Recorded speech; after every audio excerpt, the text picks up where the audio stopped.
بر صغیر پاک و ہند کے مسلمانوں کا اور خاص طور پر علماء کا دینی سلسلہ اس کے بڑے بڑے پیش رو کون سے گزرے؟ اول درجے میں حضرت سیدنا امام ربانی مجدد الثانی رحمۃ اللہ علیہ سرہند کے مشہور بزرگ۔ ہم لوگ جو علماء دیوبند سے وابستہ ہیں، ہم انہی حضرات کی مانوی اولاد ہیں۔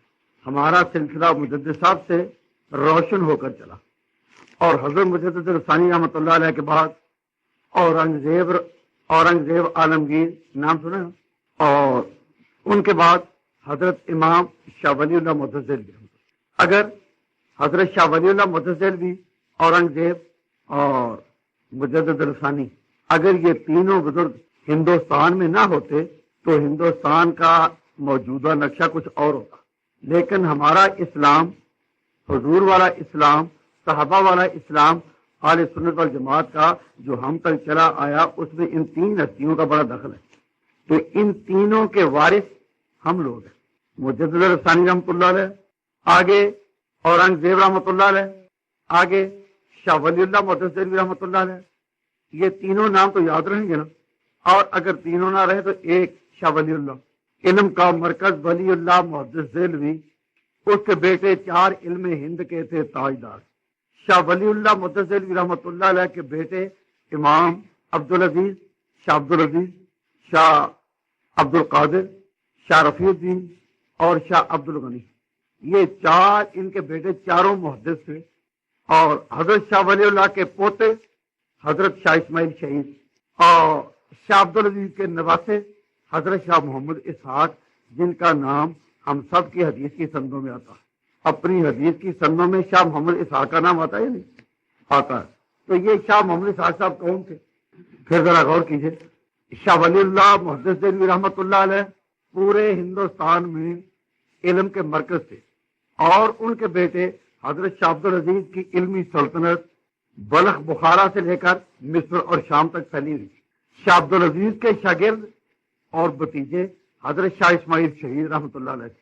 ان کے خلیفہ حضرت سید احمد شہید تھے، اور حضرت شاہ عبدالعزیز کے نواسے حضرت شاہ محمد اسحاق رحمہ اللہ، یہ مسند حدیث پر ان بزرگوں کے وارث تھے۔ اس کے بعد انگریز ہندوستان میں آ گئے۔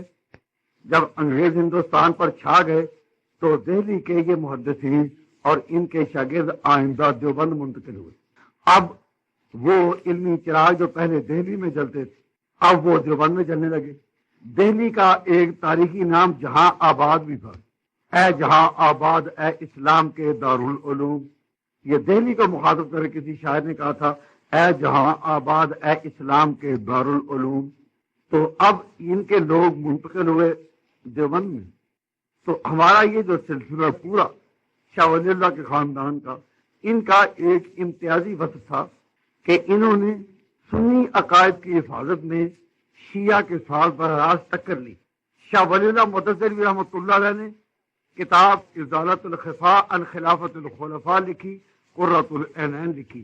شاہ عبدالعزیز صاحب نے تحفہ اثنا عشریہ جیسی تاریخی عظیم اور ضخیم کتاب لکھی۔ اس کو شیعہ کبھی برداشت کر سکتے تھے؟ نہیں۔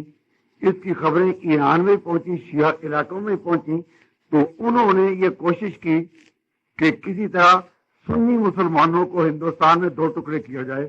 اس کے بغیر شیعوں کے بچانے کی اور کوئی صورت نہیں، شیعوں کے بچانے کی اور کوئی صورت نہیں، کیا سنی مسلمانوں کو دو ٹکڑے کیا جائے۔ اصل میں یہ لوگ تحفہ اثنا عشریہ اور ازالۃ الخفاء کا بدلہ لینا چاہتے تھے کہ یہ بڑے بڑے محدثین یہ سارے شیعہ کے پیچھے پڑے ہوئے ہیں اور سنی مذہب کی حفاظت پر اپنی محنت کا پیڑا دے رہے ہیں، تو سنی مسلمانوں کو دو ٹکڑے کیا جائے۔